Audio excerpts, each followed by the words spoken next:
后来乡亲啊，继续来看今年的5月中旬，一直到学校很热这段疫情3级警戒的期间，全台湾的学生拢伫厝内远距离来上课，学生使用电脑的时间来增加，嘛互签到集团上钓来做歹。讲伫个云林县，今年学生伫个网络顶跋筊总共有11件，学生欠人的缴销高达1000多万。县长张立善是率领着相关的单位到学校来做宣导，嘛提醒着家长，若发现囡仔欠这种的缴销，这是无法律效力的。家长无需要私底下甲人协调，会当随时打电话来报警。拒绝网络监督，有本事 ，No！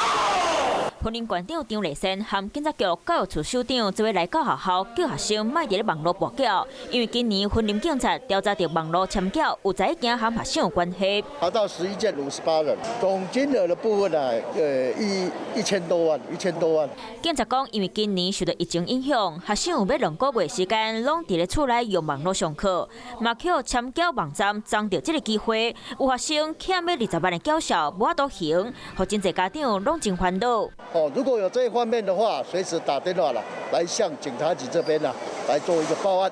这个不是债务，所以没有协调的一个空间，也没有法律的一个效果。警察强调，家长若是发现囡仔欠人债务，千万莫私底下去和债主桥，应该随报警。平常时也莫注意囡仔开钱的管事。教育处莫继续举办宣导活动，莫请老师加注意学生的情形。